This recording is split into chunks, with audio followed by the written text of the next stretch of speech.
الرحمن الرحيم قل لا أجد فيما أوحي إلي محرما على طاعم يطعمه إلا أن يكون ميتا أو دما مسفوحا أو لحم خنزير فإنه رجس أو فسقا أهل لغير الله به فمن اضطر غير باغ ولا عاد فإن ربك غفور رحيم۔ اس سے پہلے اللہ تبارک و تعالی نے علت اور حرمت کے قوانین ذکر کرنے کے بعد 8 قسم کے جانوروں کا ذکر کیا، جن میں سے 4 مذکر اور 4 مؤنث تھے، اور فرمایا کہ یہ جو جانور ہیں ان میں سے تمہارے لیے کیا چیز حرام ہے، اور اگر کوئی چیز حرام ہے تو پھر اس کی دلیل بھی پیش کرو اگر تم اپنی بات میں سچے ہو۔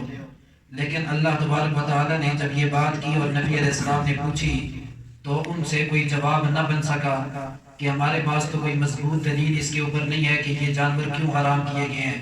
تو اللہ تبارک و تعالی نے فرمایا فمن اظلم ممن افترى على الله كذبا، اس سے بڑا ظالم کون ہو سکتا ہے جو اللہ تعالیٰ پر جھوٹ بولتا ہے تاکہ اس جھوٹ کے ذریعے لوگوں کو گمراہ کرے اور بغیر کسی دلیل کے گمراہ کرے۔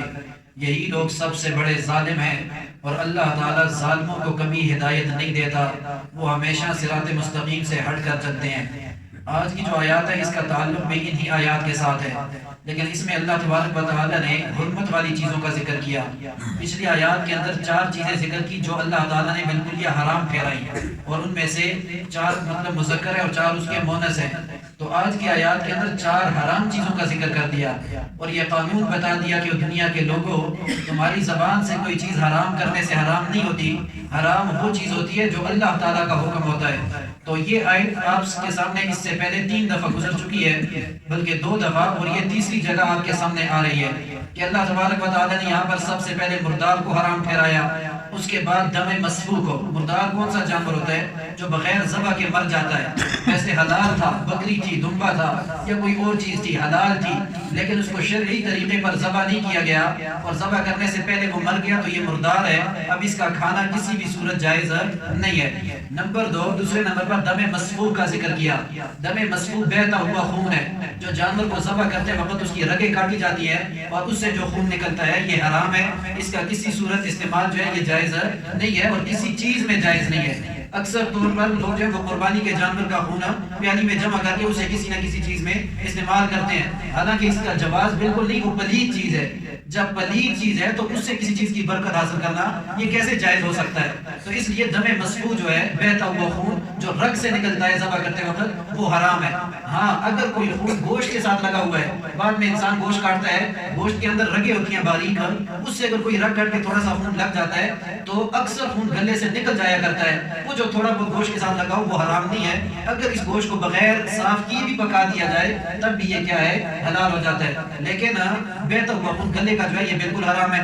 تیسرے نمبر پر فرمایا ولحم خنزیر، خنزیر کا جو گوشت ہے یہ بالکل حرام ہے۔ گوشت کا ذکر کیا، ہڈی کا یا اس کے علاوہ چمڑے کا ذکر نہیں کیا، تو اس کا یہ مطلب نہیں کہ خنزیر کی وہ چیزیں حلال ہیں، بلکہ گوشت کا ذکر اس لیے کیا کہ اصل چیز جانور کے اندر کیا ہوتا ہے؟ گوشت ہوتا ہے۔ جب اصل چیز حرام ہے تو باقی چیزیں اس کے تابع ہیں وہ ساری بھی حرام ہے، اور خنزیر تو ویسے بھی نجس العین ہے، سب سے بڑا نجس جانور ہے، اس لیے اس کا استعمال جو ہے وہ جائز نہیں ہے۔ اور چوتھے نمبر پر جو چیز حرام ہے وہ ہے وما اہل لغیر اللہ بہ، وہ جانور جس کے اوپر اللہ کے علاوہ کسی غیر کا نام لیا جائے۔ اس کی تفسیر میں کئی دفعہ کر چکا ہوں، غیر اللہ کا نام لے کر اس کو ذبح کر دیا جائے یا غیر کی طرف اس کو منسوب کر دیا جائے، یہ دونوں صورتیں اس میں، منسوب کرنا یا غیر کے نام پہ ذبح کرنا، غیر کی خوشنودی کے لیے ذبح کرنا، یہ سارے جانور حرام ہیں، اس کا استعمال بالکل جائز نہیں۔ یہ 4 جانور حرام ہیں۔ اللہ تعالیٰ نے اس ایک آیت کے اندر ان 4 جانوروں کا ذکر کیا، لیکن ساتھ فرمایا کہ کوئی آدمی تکلیف میں ہے، بھوک سے مر رہا ہے، اس کے پاس کھانے پینے کی کوئی چیز نہیں ہے، وہ سب سے پہلے مردار کو اگر پاتا ہے 4 چیزوں میں سے تو مردار میں سے اتنا کھا لے کہ اس کی جان بچ جائے۔ اگر مردار نہیں ہے، دوسری 3 چیزیں ہیں تو پھر خون استعمال کر لے، لیکن خنزیر کا گوشت اور غیر اللہ کے نام کا بکرا پھر بھی نہ کھائے، خون پی لے اور اس سے اپنی جان کو بچا لے۔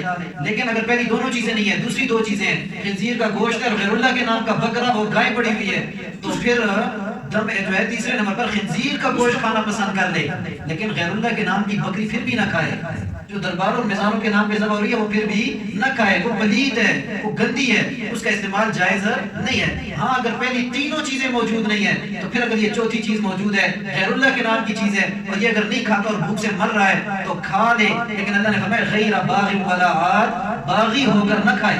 باغی ہونا کیا مطلب ہے کہ اس کو اتنا جائز سمجھ کے مزے لے لے کر نہ کھائے، ولا عاد، اور اسی طرح حد سے زیادہ نہ کھائے، رج کے نہ کھائے، بلکہ اتنا کھا لے جس سے وہ زندہ بچ سکے۔ تو آج کل تو ہم یہ پہلی تینوں چیزوں کو پلید سمجھتے ہیں، لیکن چوتھی چیز کو تو کوئی پلید نہیں سمجھتا۔ یہ جو آپ عرس اور قوالیوں اور ان چیزوں پر لوگ جاتے ہیں، یہ بڑے بڑے درباروں اور درگاہوں اور مزاروں پہ جا کے وہاں پر کھاتے پیتے ہیں 4 5 دن، اور کہتے ہیں کہ ہم تو 3 دن کا طواف ادھر جو اعتکاف بیٹھے ہوئے تھے، تو یہ پلید چیزیں ساری کھاتے ہیں جو غیر اللہ کی خوشنودی کے لیے، اور غیر اللہ کے نام کا ایک لقمہ تیرے پیٹ میں چلا جائے، تیری 40 دن کی مقبول عبادات ضائع ہو جاتی ہے، کوئی عبادت اللہ کے بارگاہ میں قبول نہیں ہوتی۔ یہاں تک کہ تو غیر کا لقمہ کھا کر مدینہ چلے جائے، گھر آلود ہو جائے، گھوڑے پر سفر کرے، میرے پیغمبر نے فرمایا، اور یہ حدیث کا خلاصہ ہے، گرد آلود ہے، اور وہاں پر جا کر میری اس مسجد کے اندر آ کر کہتا ہے یا ربی یا ربی، اللہ نے فرمایا اللہ تعالیٰ کیسے اس کی پکار کو سنتا ہے اور اس کی جواب کو دے گا، جبکہ اس کا کھانا حرام کا ہے، وَأَكْلُهُ حَرَامٌ وَمَشْرَبُهُ حَرَامٌ، اس کا پینا حرام ہے۔ جب کھانا اور پینا حرام ہے وہاں پر جا کر بے شک ٹکرے مار، کچھ نہیں ہوتا۔ لوگ کہتے ہیں جی حاجی صاحب بن گیا، حج کر کے آ گیا، اور وہ حج جو ہے الحاج بن گیا، جب حج زیادہ ہو جائے تو الحاج بن جاتے ہیں، کہتے ہیں الحاج بن گیا۔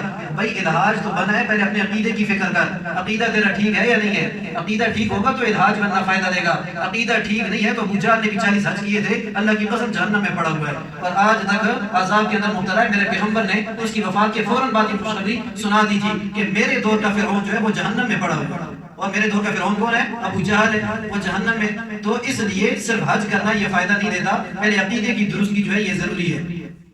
اگلی آیت کے اندر اللہ تبارک و تعالیٰ نے مزید کچھ چیزوں کا ذکر کیا کہ وہ بھی ہم نے حرام کیے، لیکن وہ عام طور پر حرام نہیں، وہ صرف یہود پر حرام تھے۔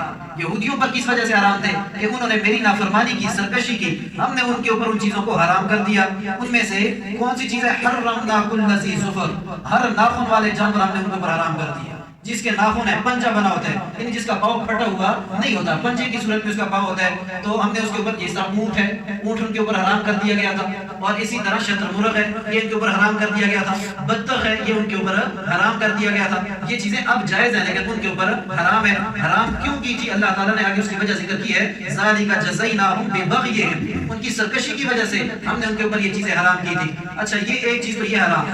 دوسرے نمبر پر اللہ تعالیٰ نے فرمایا ہم نے بقر اور غنم یعنی گائے اور بکری، اس کی چربیاں ہم نے ان کے اوپر حرام کر دی تھی کہ تم گوشت تو استعمال کر سکتے ہو لیکن چربی استعمال نہیں کر سکتے۔ ہاں 3 قسم کی چربیاں جو ہے وہ تم استعمال کر سکتے ہو، ایک وہ چربی جو پیٹھ کے ساتھ لگی ہو، دوسری وہ چربی جو آنتوں کے ساتھ لگی ہو، اور تیسری وہ چربی جو ہڈی کے ساتھ لگی ہو۔ اب یہ چربیاں جو کہ مشکل ہے گوشت سے علیحدہ کرنا، یہ ان کے لیے کیا کر دیا؟ حلال کر دیا۔ کیوں؟ تاکہ ان کو خوب تکلیف ہو، اور یہ جو مزے کر رہے ہیں یہ مزے ان کے ختم ہو جائیں، یہ سرکشیاں کر رہے ہیں۔ 3 چربیوں کو حلال کیا جو سب سے زیادہ مشکل ہے، اور اس کے علاوہ جو چربی عام طور پر جانور میں پائی جاتی ہے جو ایک جگہ میں موجود ہوتی ہے، اس کا استعمال جائز ہوتا ہے، ہم نے ان کی نافرمانی کی وجہ سے ان کے اوپر یہ بھی حرام کر دیا، اور ہم نے کہا کہ آپ یہ استعمال نہیں کر سکتے۔ پھر اگلی آیت کے اندر اللہ تعالیٰ نے اپنے پیغمبر کو تسلی دی ہے، اور اس تسلی کا ذکر ہے، دیکھیں ذرا ترجمے کی طرف۔ فرمایا بسم اللہ الرحمن الرحیم قل لا اجد فیما اوحی الی محرما، کہہ دیجئے میرے پیغمبر صلی اللہ علیہ وسلم میں نہیں پاتا اس چیز میں جو وحی کی جاتی ہے میری طرف، محرمن حرام کردہ، علی طاعم یطعمہ کسی کھانے والے پر اس کا کھانا، یعنی کوئی آدمی جو بھی چیز کھاتا ہے اس کے لیے میں کوئی چیز حرام نہیں پاتا مگر اسی چیز کو حرام پاتا ہوں جو میری طرف وحی کی جاتی ہے، جو اللہ کی طرف سے مجھے بتایا جاتا ہے کہ فلاں فلاں چیز میں نے حرام کر دی ہے۔ ان میں سے سب سے پہلی چیز الا ان یکون میتا، مگر ہو وہ مردار۔ یہ ترقی ادنا الی الاعلی ہے، پہلے ادنا چیز کو ذکر کیا، پھر اعلیٰ چیز کو ذکر کیا، پھر اس سے اعلیٰ چیز کو ذکر کیا۔ فرمایا کہ سب سے پہلے نمبر پر مردار حرام ہے، او دم مسفوحا، یا اور وہ خون حرام ہے جو رگ کٹنے سے بہتا ہو، ذبح کرتے وقت بہتا ہو۔ نمبر 3 ولحم خنزیر، خنزیر کا جو گوشت ہے وہ بھی ہم نے حرام کر دیا، اللہ نے حرام کر دیا۔ کیوں؟ ان 3 چیزوں کا ذکر کرنے کے بعد فرمایا فَإِنَّهُ رِجْسٌ، کیونکہ یہ پلیتی ہے، یہ ناپاکی ہے۔ جو آدمی ان 3 چیزوں کو استعمال کرے گا اس کا جسم کبھی پاک نہیں ہوگا. او فسقن، اور یہ نافرمانی ہے، یعنی جو بھی آدمی اس کو استعمال کرے گا تو وہ نافرمان بن جائے گا. اور خاص طور پر نافرمانی کیا ہے؟ احل لغیر اللہ بہ، اس چیز کا استعمال جس پر غیر اللہ کا نام پکارا گیا ہو. ذبح کرتے وقت کہتا ہے بسم اللہ واللات، بسم اللہ والعزیٰ، جس طرح مشرکین مکہ اس دور میں کہتے تھے.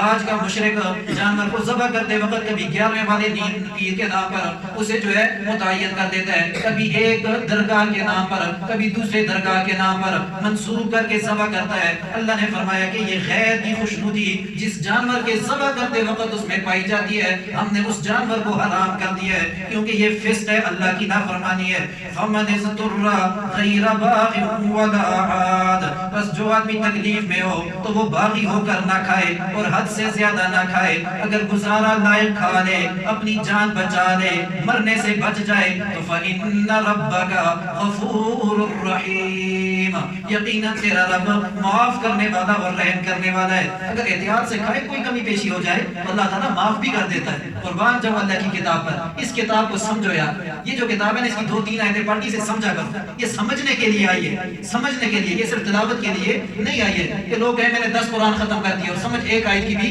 نہ آئی ہو. اس کا کوئی فائدہ نہیں ہے. آج کل یہ جب تراویح کے اندر قرآن پڑھا جاتا ہے اور اگر کسی آدمی کو تھوڑی سی بھی سمجھ آتی ہے نا، اس سے پوچھیں کہ اس سمجھنے کا لطف اسے کیا ملتا ہے، کتنا زبردست لطف اور مزہ آتا ہے. تو اللہ تعالیٰ نے ہر چیز کھول کے اس کتاب کے اندر ذکر کر دی، لیکن ہم لوگوں نے نہ ماننے کی حد کر دی ہے. حالانکہ میرے رب نے سمجھانے کی حد کر دی ہے، سمجھانے کی حد کر دی ہے، لیکن ہم لوگوں نے نہ ماننے کی حد کر دی ہے. ہم سے تکلیف نہیں ہوتی. دنیا کے بڑے بڑے ناول، ڈائجسٹ اور یہ چیزیں ہم پڑھ لیتے ہیں، پورا دن فیس بک دیکھ لیتے ہیں، لیکن قرآن کی طرف ہم نہیں آ سکتے کہ اس کی ایک آیت ہم ترجمے کے ساتھ کم از کم یاد کریں. اور سب سے بہترین تبلیغ اگر ہے تو وہ قرآن کی ہے. ایک آیت یاد کرو، اس کو لوگوں کے سامنے بیان کرو، یہی اصل تبلیغ ہے. ہماری جمعیہ کے اندر میرے والد صاحب درس دیا کرتے تھے، وہاں پر ایک آدمی تھا، اللہ بخشے، داؤد صاحب ان کا نام تھا. تو انہوں نے صرف ایک آیت سمجھی تھی، فلا وربک لا یؤمنون حتی یحکموک فیما شجر بینہم.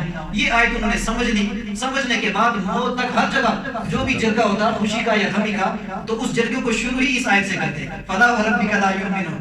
تو آخر اللہ تعالیٰ نے ان کو موت سجدے کی حالت میں دی. تو میں یہ یقین سے کہتا ہوں کہ اللہ تعالیٰ کو ان کا یہ انداز پسند آیا ہوگا، کیونکہ وہ لوگوں کے سامنے جب بیان کرتے تھے اتنے بہترین انداز میں اس ایک آیت کا ترجمہ کیا کرتے تھے. تو اس لیے ایک آیت بھی سمجھو، بلغوا عنی ولو آیا. میرے پیغمبر نے فرمایا ایک آیت بھی اگر مجھ سے سمجھو نا، اس کی تبلیغ کرو، لوگوں تک پہنچاؤ اسے. یہ سب سے بہتر تبلیغ ہے، اور پیغمبر پاک صلی اللہ علیہ وسلم نے اسی دعوت کو لوگوں کے اندر عام کیا ہے. تو یہاں پر فرمایا وَعَلَى الَّذِينَ هَادُوا حَرَّمْنَا، اور وہ لوگ جو یہودی تھے حرام کر دیا تھا ہم نے، كُلَّ ذِي ظُفُرٍ، ہر قسم کے ناخن والے جانور ان کے اوپر، وَمِنَ الْبَقَرِ وَالْغَنَمِ، اور اسی طرح گائے میں سے اور بکریوں میں سے، حَرَّمْنَا عَلَيْهِمْ شُحُومَهُمَا، حرام کر دیا تھا ہم نے ان کے اوپر ان کی چربیوں کو، إِلَّا مَا حَمَلَتْ ظُهُورُهُمَا، مگر وہ جو لگی ہو ان کے پیٹھ کے ساتھ، پیٹھ کی ہڈی کے ساتھ جو چربی لگی ہے، ہم نے وہ چربی ان کے لیے حلال کر دی تھی.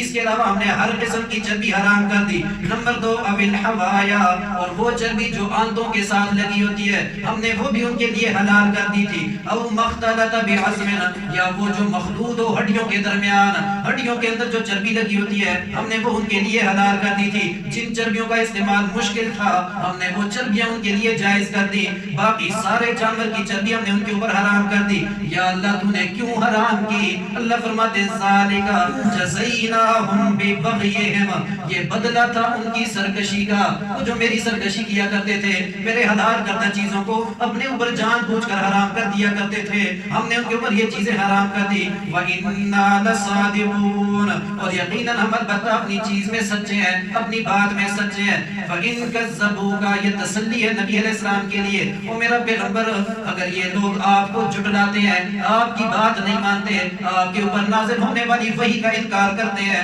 تو فَقُلْ رَبُّكُمْ ذُو رَحْمَةٍ وَاسِعَةٍ، کہہ دیجئے آپ کہ ربکم، تمہارا جو رب ہے بڑا رحمت والا ہے، بڑی وسیع ذات ہے، اس کی رحمت بہت زیادہ وسیع ہے. کیا مطلب؟